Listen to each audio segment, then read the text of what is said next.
ओम शांति। ओम शांति।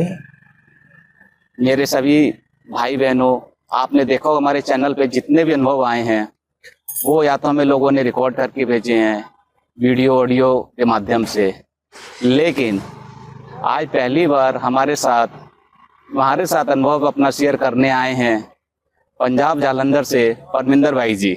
ओम शांति। भाई जी, आपका ज्ञान में कैसे आना हुआ? भाई जी, मैं जलंधर में एक बिजनेसमैन हूँ, ट्रांसपोर्टर हूँ और भी छोटे छोटे बिजनेस हैं। तो सन 2000 में मैं कुछ परिस्थितियों के कारण डिप्रेशन में आ गया था। 15 साल मेरे को डिप्रेशन रहा। मैं हॉस्पिटल में कभी इधर उधर भागता रहा, कभी उस हॉस्पिटल में कभी उस हॉस्पिटल में।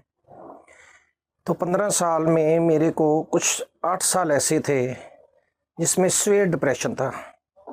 उसमें हालात कुछ ऐसे थे कि सुबह का खाना खाया सो गए, दोपहर का खाना खाया सो गए, रात का खाया सो गए, हमें कुछ पता नहीं होता था। और आज से 7 साल पहले मेरी तबीयत कुछ ज़्यादा बिगड़ने लगी। मैंने बेटे को बोला, मेरा ट्रीटमेंट चल रहा था CMC हॉस्पिटल है लुधियाना में। तो मैंने बेटे को बोला कि मेरी आज तबीयत ज़्यादा ख़राब है, तो हमने जाना है हॉस्पिटल, तो वहाँ मैंने एडमिट होना है। डॉक्टर साहब से बात की, अपॉइंटमेंट ली। तो जब हम हॉस्पिटल पहुँचे तो शनिवार का दिन था। हम थोड़ा लेट हो गए। तो डॉक्टर साहब कहते कि आज तो मैंने किसी फंक्शन पे जाना है, आप ऐसे करना, या तो मैं आपको बोलता हूँ जूनियर को, या तो वो एडमिट कर लेंगे या फिर मैं तो सोमवार को आऊँगा। मैंने कहा जी कोई बात नहीं, आज सोमवार आ जाना, तो हम सोमवार को एडमिट हो जाएंगे। फिर हमारे सिस्टर हैं वहाँ लुधियाना में, भाई रणधीर सिंह नगर में, हम पूरा परिवार उनके घर चले गए। तो जब वहाँ गए तो मैं तो खाना खा के सो गया, तबीयत ऐसे ही होती थी।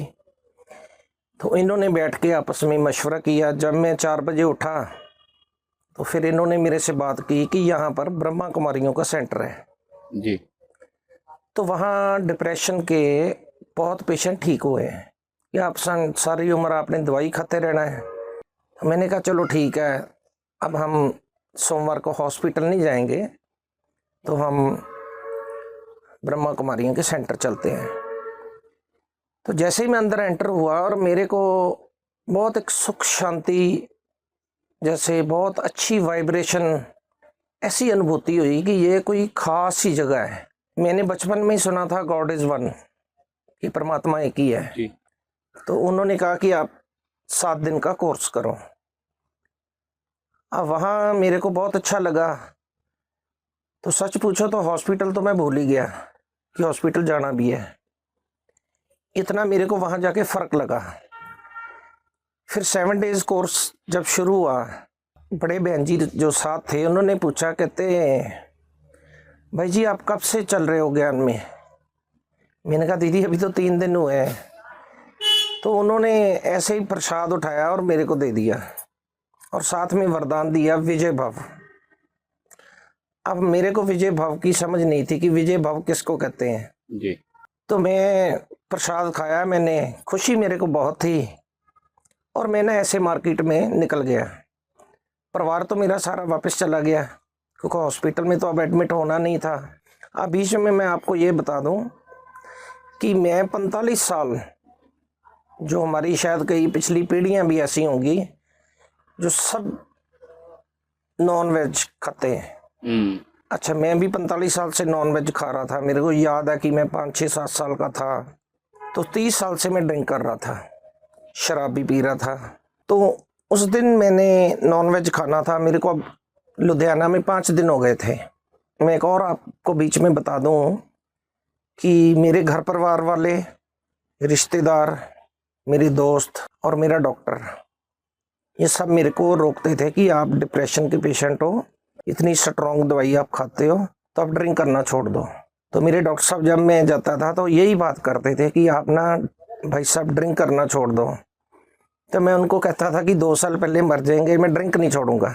जैसे ही मैंने उस रेस्टोरेंट की तरफ देखा, वहाँ नॉन वेज था। अब वहाँ मेरे को टचिंग हुई कि विजय भव का वरदान मिला है, तो प्रसाद तो अभी अभी तेरे पेट में है, तो अगर तूने इसको खा लिया तो तेरा तो वरदान यहीं समाप्त हो गया। तब मेरे को समझ लगी कि विजय भव किसको कहते हैं। विजय भव का मतलब कि आपकी सदैव जीत होगी। और 20 सेकंड में मैंने फैसला लिया और वहीं खड़े छोड़ दिया। आज 7 साल 4 महीने हो गए हैं, मैंने वापस कभी उस तरफ मुड़ के नहीं देखा। तो ये तो मेरा ये अनुभव है। तो उसके बाद 7 डेज कोर्स हुआ। अब मेरे को इतना नशा हो गया कि मैं 2-3 घंटे सुबह और 2-3 घंटे शाम को सेंटर में रहता था। अब मेरे को सच मानो तो पहले हमारी सोसाइटी कैसी थी, वैसे तो मैं ड्रिंक घर बैठ के करता था, बाहर मेरा कोई ऐसे दोस्त नहीं था, पर फिर भी जैसे हम पार्टियों में शादियों में जाते थे। अब मेरे को इतना अच्छा लगा कि पहले हमारी सोसाइटी कैसी थी, अब हम किस लोगों में आके बैठ गए हैं। ये जो पवित्र भाई बहन है, ये देवियां हैं, तो मेरे को बहुत खुशी होती थी। और मेरे बेटे को भी उसके दोस्त कहते थे कि आपके पापा तो एकदम बदल गए।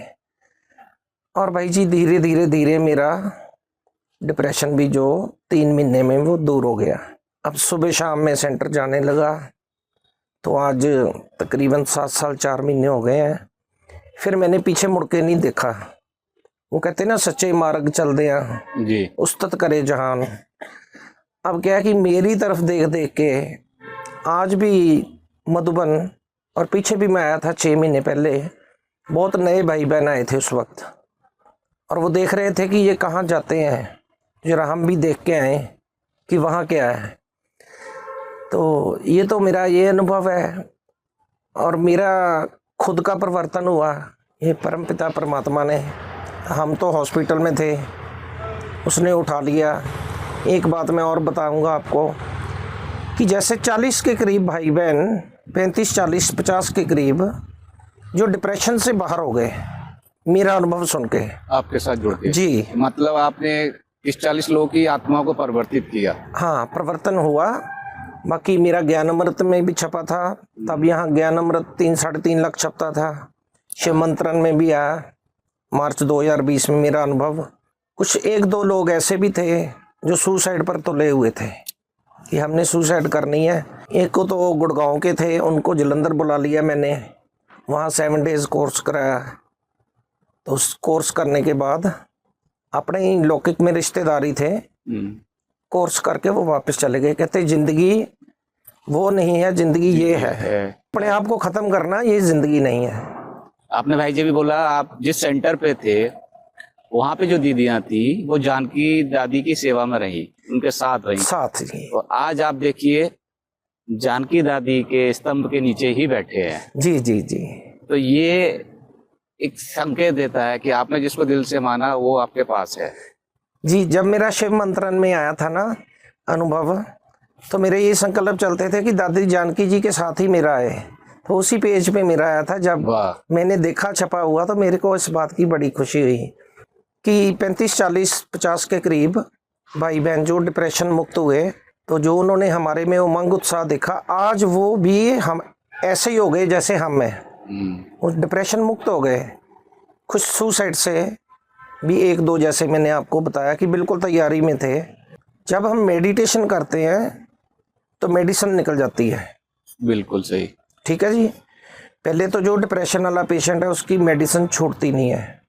कि जैसे मैं पहले, मेरे को कुछ पता नहीं चलता था, मैं सब बिल्कुल ठीक हूँ, मैं गाड़ी भी चला के ले जाता हूँ, मैं सारा बिजनेस अपना बहुत अच्छे ढंग से, सहज ढंग से कर लेता था। एक बात भाई जी मैं और बताऊंगा आपको, मेरे को डर बहुत लगता था, क्योंकि हमारा एक तो ट्रांसपोर्ट का काम है जी, दूसरा डिप्रेशन।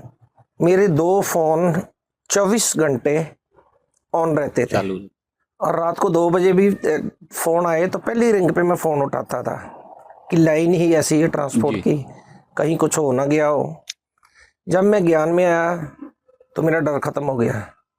मैंने कहा ये तो कुछ भी नहीं है, कुछ भी नहीं है, बात ही कोई नहीं। डिप्रेशन दूर हो गया तो डर खत्म हो गया। हमारे पास 7 गाड़ियाँ थी। एक बार एक गाड़ी, 7 गाड़ियाँ गई, एक गाड़ी वापस नहीं आई। तो बेटा कह रहा है कि गाड़ी आनी चाहिए थी अभी 1-2 बजे तक, वो वापस नहीं आई। मैं कहा आ जाएगी बेटा, चिंता क्यों करते हो? आप वो बच्चा है, छोटी उम्र में बिजनेस में पड़ जाए तो पैसा कमाने का शौक होता है। मैंने कहा गाड़ी आ जाएगी, कोई बात नहीं। वो सभी तरफ फोन हमारे जो वर्कर गए, आगे हमारे जो एजेंट थे, उन्होंने देखा गाड़ी कहीं नहीं मिली। कहता पापा मैंने आपको बोला था गाड़ी नहीं आएगी। मैंने कहा मैं बोल रहा हूँ कि गाड़ी आएगी।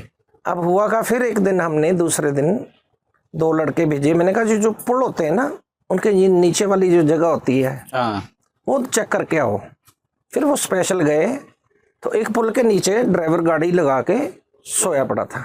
अब गाड़ी आ गई तो मैंने बेटे को देखा, मैंने कहा देखो ज्ञान और अज्ञान का ये फर्क है।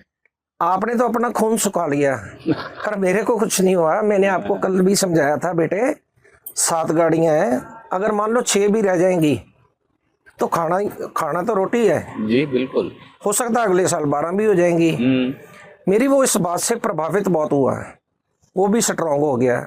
अब मेरे को देख देख के ना स्ट्रांग भी हो गया, उसको भी बिल्कुल डर नहीं लगता, संतुष्ट भी हो गया। भाई जी संतुष्टता बहुत आई हम में, अब हर चीज से हम संतुष्ट हैं। लेकिन जैसे हम भाग दौड़ पहले करते थे ना, बिजनेस के पीछे पीछे भागना, अब समय वो आ गया कि बिजनेस हमारे पीछे भागता है। आपको मैं ये बता दूं कि मेरा 20-25 हज़ार रुपये मंथली खर्चा था, जो हम नॉन वेज और विस्की का मेरा खर्चा था। अब वही हमारा पैसा पाप कर्म में लगता था और वही पैसा हमारा अब पुण्य कर्म में लग रहा है। मैं तो अपने आप को बहुत भाग्यशाली समझता हूँ कि मेरा पैसा जो अब भगवान के घर में सफल हो रहा है। यहाँ देखो कोई मांगता नहीं है, लेकिन जिसका सफल होना है उसका सफल हो ही जाता है। 20-20 दिन 25-25 दिन अपना स्विच ऑफ रखना, सेवा में लगे रहना। और मैं सच बताऊं आपको, हम बाबा के घर में सेवा में हैं, बाबा हमारे बिजनेस में है। बिल्कुल कोई आँच नहीं आती, नहीं तो पहले कोई ना कोई आँच आती ही रहती थी। कभी कुछ हो गया, कभी कुछ हो गया। कभी सोचा नहीं था मैंने कि हम परमात्मा को ढूंढ रहे हैं, कि परमात्मा भी हमें ढूंढ के यहाँ ले आएगा। अब वो देखो जिस्मानी हॉस्पिटल से उठा के मेरे को रूहानी हॉस्पिटल में ले आए हैं। जो हम सरदार लोग हैं जी, हमारा सेवा का पाठ ज्यादा होता है। बिल्कुल है, ये संस्कार हमें जन्म से मिले हुए हैं कि हमने सेवा ही करनी है। अब बहुत से लोग मेरे को कहते आप सरदार हो, आपने धर्म परिवर्तन कर लिया है। वो सिर्फ यही देखते थे कि बैच लगा है ओम शांति का। मैंने कहा धर्म परिवर्तन नहीं हुआ, मेरे को सब सरदार जी कहते हैं, मेरा जीवन परिवर्तन हो गया है। वहां जाने से मैं सरदार हूँ, सरदार ही रहूंगा। लेकिन ये है कि वो कहते हैं ना, जहां से खैर पड़ गई, मेरे को वहां से खैर पै गई है। अब ये नहीं कि मैंने इधर आ गया तो मैं कोई मेरा धर्म चेंज हो गया जी। नहीं, परमिंदर सिंह जी कहते हैं मेरे को आपको। लेकिन मेडिटेशन तो मैं भाई जी आपको एक बता देता हूँ, हमारे के ऐतिहासिक गुरुद्वारा साहब है सुल्तानपुर लोधी में, तो वहाँ 14 साल कुछ महीने और कुछ दिन गुरु नानक देव जी ने मेडिटेशन की थी। वहाँ मेडिटेशन हॉल भी लिखा हुआ है, वो गुरुद्वारा से थोड़ा सा नीचे है, और वहाँ तपस्या स्थान भी लिखा हुआ है, तप स्थान। तो जब इतने महान आत्माओं को परमात्मा के साथ मेडिटेशन करने की ज़रूरत थी, तो हम तो भाई जी कुछ भी नहीं है। मेडिटेशन करने से कोई धर्म तब्दील थोड़ी हो जाता है। यहाँ पर क्या है, ना तो कोई गुरु कराया जाता है, ना कोई गुरु छड़ाया जाता है। यहाँ सिर्फ क्या है, आत्मा और परमात्मा। मेरा नॉनवेज छूट गया, शराब छूट गई, डिप्रेशन से दूर हो गया मैं, फिर कले क्लेश खत्म हो गया, डर खत्म हो गया, संतुष्टता आ गई। अब मेरे को ये बताओ कि ये जो सभी चीज़ें हैं वो एक ही दिन में कोई डॉक्टर, कोई स्वामी, कोई गुरु, कोई भी ठीक कर सकता है? नहीं। ये कौन कर सकता है? वो एक परमात्मा कर सकता है। जब उसकी नज़र पड़ती है ना, तो बहुत बहुत जो बिगड़े हुए लोग वो ठीक हो जाते हैं। मैं तो चलो समझो अच्छी फैमिली में रह के भी बिगड़ा हुआ ही समझता था अपने आप को। वैसे हम किसी से कोई झगड़ा नहीं करते थे, लेकिन बुराई तो बुराई है। राक्षस बुद्धि खाना था तो फेस भी ऐसा हो जाता है। अब बाबा के घर में बैठे हैं, सातों के भोजन खाते हैं, तो फेस भी वैसा है। मैं एक संदेश देना चाहूँगा कि आज हर तीसरे लोग डिप्रेशन का शिकार हो चुके हैं। बिल्कुल है। तो होता क्या कि अब मन भारी हो रहे हैं, भाग दौड़ बढ़ रही है, लोग डिप्रेशन में आ रहे हैं, कुछ तो जरूरत से ज्यादा ही पैसा कमा रहे हैं, पैसा कमा रहे हैं, एंड में क्या होता है कि वही पैसा बीमारी पे लगाना पड़ता है। पहले हम करते थे मैं और मेरा, अब क्या है तू और तेरा। और मैं तो सभी को कहूँगा कि देर मत करो, आज ही आओ, वहाँ आओ, फ्री ऑफ कॉस्ट है, कोई आपसे पैसा नहीं मांगेगा, ठीक है। आगे अपना 7 डेज का कोर्स करो, मेडिटेशन सीखो, तो आप डिप्रेशन का शिकार नहीं होंगे। अब तो आप अपने पैरों पे चल के आओगे ना, तो 2-3 साल और वेट कर लो, फिर आपको कोई हाथ पकड़ के लेके आएगा, क्योंकि ये मेरा अनुभव है, मेरे को पकड़ के लेके गए थे सेंटर में। तो मैं इसलिए सुनाता हूँ कि किसी भी चीज़ में देरी नहीं करनी चाहिए। हॉस्पिटल जाने की बजाय आप ब्रह्मा कुमारी सेंटर में आओ, तो सब कुछ ठीक हो जाएगा। ओम शांति।